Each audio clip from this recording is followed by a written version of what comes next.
नमस्कार बहिणींनो, महाराष्ट्रामधील तमाम अंगणवाडी सेविका आणि मदतनीस ताईंना गुरुजन चॅनलचा सप्रेम नमस्कार आहे. बहिणींनो बघा, कोणती आनंदाची बातमी आहे. मानधन जमा झालं आहे का? कोणत्या महिन्याचं मानधन जमा झालेलं आहे?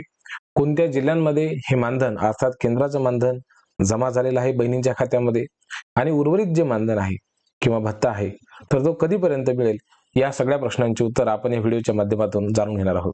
पहिल्यांदा सगळ्या बहिणींचं मनापासून कौतुक आणि आभार की तुमचं पगार, तुमचं मानधन तुमच्या खात्यावरती वेळेवरती येत नाही, तरी सुद्धा तुम्ही तुमचं काम प्रचंड नेकीनं, इमानदारीनं, प्रामाणिकपणानं, तळमळीनं, उमेदीनं आणि जिद्दीनं करता. याबद्दल गुरुजन चॅनलचा तुम्हाला सलाम आहे, सॅल्यूट आहे, प्रणाम आहे. कारण बहिणींनो, तुम्हाला हे माहिती असून देखील की माझी पगार वेळेवर होणार नाहीये, तुम्ही तुमचं काम अत्यंत नीटनेटकेपणानं, इमानदारीनं पार पडता. हे सध्याच्या काळामध्ये खूप कठीण परिस्थिती आहे. अशा पद्धतीने पोटतिडकीनं कोणीही काम करत नाही. काम करतं, परंतु त्या कामावरती श्रद्धा नसते. परंतु आपल्या कामावरती प्रचंड श्रद्धा ठेवून नितांत आपल्या कामाचा आदर करणाऱ्या आमच्या सेविकाताई आहेत, आमच्या मदतनीसताई आहेत. याबद्दल, तुमच्या कामाबद्दल आमच्या मनामध्ये प्रचंड अभिमान आहे. बहिणींनो बघा, डिसेंबर आणि जानेवारी या 2 महिन्याचा जो केंद्राचा हप्ता आहे, केंद्राचं थकलेलं मानधन होतं, तर ते तुम्हा सर्व बहिणींच्या खात्यामध्ये आता यायला सुरुवात झालेली आहे. तशा प्रकारची आपल्याला एक्झॅक्ट माहिती मिळत आहे. महाराष्ट्रामधल्या अनेक जिल्ह्यांमध्ये हे मानधन खात्यावरती आलेलं आहे. अनेक बहिणींचे तसे ग्रुपवरती मेसेजेस सुद्धा तुम्ही आता वाचत असाल. काही बहिणींचे 9,000 रुपये जमा झालेले आहेत, म्हणजे 4,500 रुपये. अशा पद्धतीनं काही बहिणींचे जानेवारी नंतरचे जे पैसे आहेत तर ते यायचे बाकी आहेत.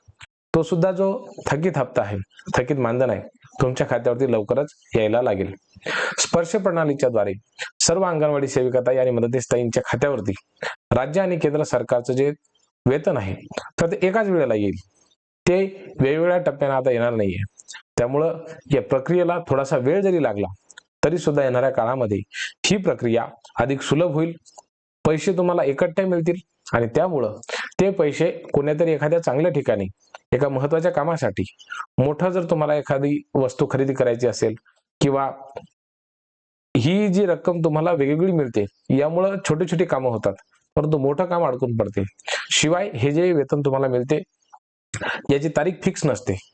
अनेक बहिणी अशा करतात की कोणाकडून तरी पैसे उसने घेतात आणि म्हणतात की मी तुम्हाला 10 तारखेपर्यंत माझं वेतन जमा झालं की तुम्हाला तुमचे पैसे परत करते. परंतु 10 तारखेपर्यंत वेतन जमा होत नाही. समोरची व्यक्ती वाट पाहते की अरे, सेविकाताईने तर म्हटलं होतं, मदतनीसताईने म्हटलं होतं की मी 10 तारखेपर्यंत तुम्हाला तुमचे पैसे परत करते. अजूनही पैसे जमा झालेले नाहीत.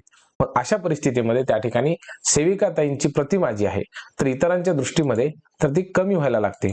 आणि तसं झाल्यामुळं साहजिकच लोकांचा सेविकाताईंकडे, मदतनीसताईंकडे पाहण्याचा जो काही दृष्टिकोन आहे तर तो बदलून जातो. आता असं व्हायला नको. त्यामुळे ही अत्यंत आनंदाची बातमी आहे की केंद्राचं मानधन हे 2 महिन्यांचं जमा झालेलं आहे आणि उर्वरित मानधन देखील तुमच्या खात्यावरती लवकरच जमा होणार आहे. स्पर्श प्रणाली आली की तुम्हाला ज्या काही अडचणी आहेत तर त्या तुमच्या मिटणार आहेत आणि त्यामुळे साहजिकच सर्व अंगणवाडी बहिणींना प्रचंड याचा फायदा होणार आहे. तुमचं कोणत्या महिन्याचं मानधन जमा झालेलं आहे आणि कोणत्या महिन्याचं मानधन हे खात्यावरती यायचं बाकी आहे हे आम्हाला कमेंट करून कळवायला विसरू नका. बहिणींनो, काळजी घ्या स्वतःची, मुलांची आणि सर्वांची. खूप खूप धन्यवाद.